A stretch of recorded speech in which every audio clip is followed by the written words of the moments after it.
speak about this. So the Boston Celtics sweep the Brooklyn Nets. This kind of deserves a deep dive. The drama-ridden Nets. That was the name before the postseason even started. Indeed, so this they is still are 0-0. now. The drama-ridden Nets let the drama overtake them.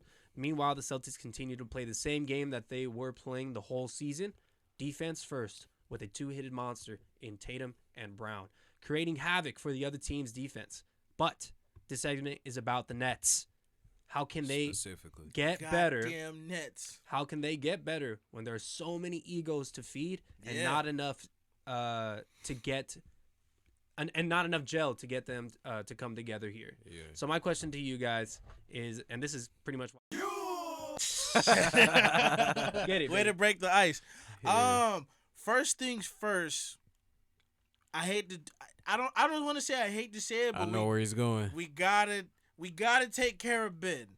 Oh, They have to take care of Ben. I know where he's going. Because I thought he was gonna say something else, but okay, yeah. what you thought I was gonna say? I thought he was gonna say fire Steve.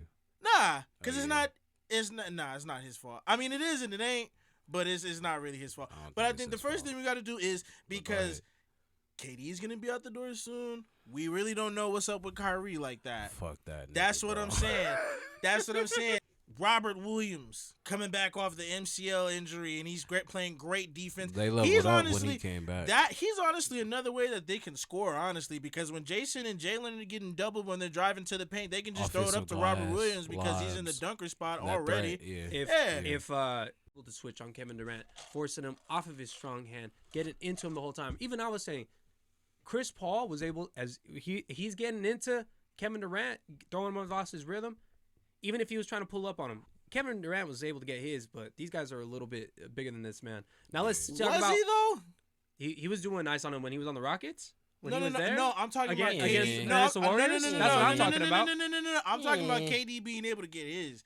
Because he played like shit He this played year. No, like I was Dookie. talking about the Rockets. Oh, The okay. Rockets series. Whoa, you were talking about the Rockets? Yeah. Wow. All right, but Gifton mentioned the Simmons. So according to sources, Simmons told those in the room that a mental block exists for him, dating in part to last summer's postseason, which is creating stress that could serve as a trigger point for his back issues. Last thing I want to bring up is they went winless in the postseason. We're giving Kyrie such a pass because we've been caught so surprised at how exposed KD is, bro. But Kyrie has been there 3 years.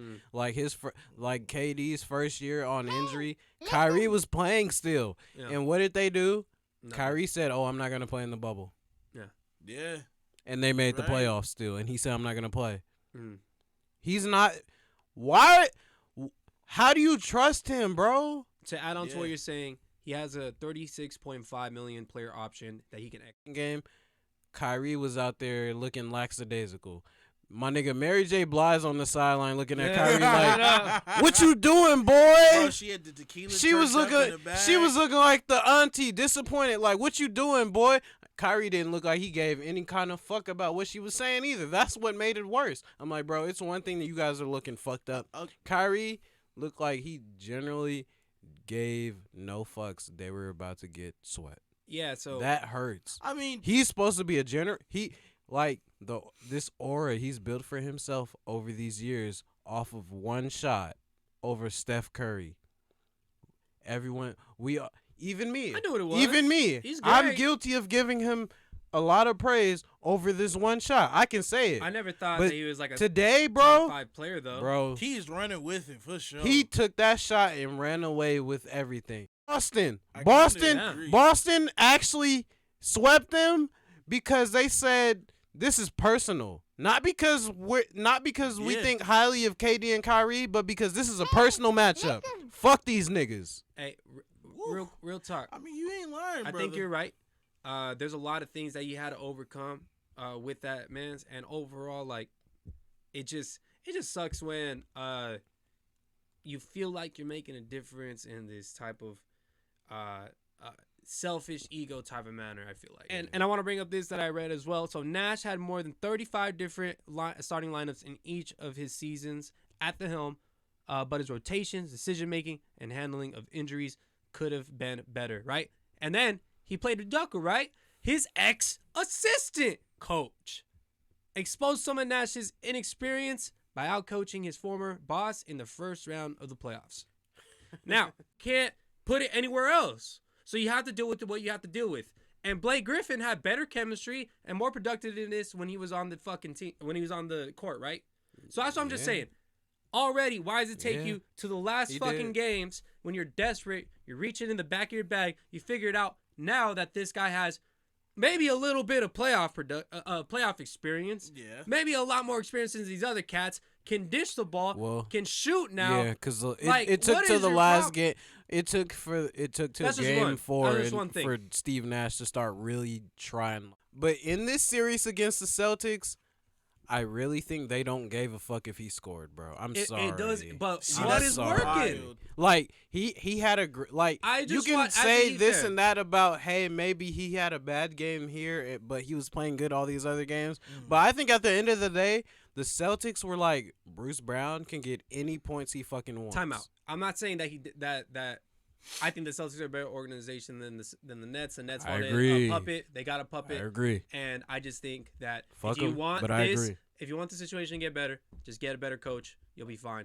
Hopefully that works. Because now Kyrie thinks that he's a fucking GM in his press conference. But we definitely need to get that's exactly why I'm not paying him that much money, because that fucking press conference. I don't want your opinion. Anyway, me and Kevin are going to figure this out with management, bro. Like, what? Yeah. Kyrie, it's a mess there. And go fucking work out and come back and call us. I don't want to hear fuck about your input. Yeah. It was everything and anything with the drama, ridden, Nets, gifted, bring us into the next one. Well, drama ridden like the mother. Drama ridden like the Nets. I just want to. What does Drew always say? Steve Nash got his tits licked. Steve Nash got his tits licked. I don't remember. I don't know what the baseball episode. The baseball episode. Drew said that about the Astros owner. Remember? Oh, probably. He says a lot of shit. Steve Nash, though? I'm just saying. I'll clip it. That's what we talk about here. I'll clip it. Bring us the next one, Gifter. Anyway, let's give it up, Steve bro. Nash. Shout out Drew, man. That dude's hilarious. Let's give it up. Do you want me to say it so I can say the intro? Go ahead, bro. I got you.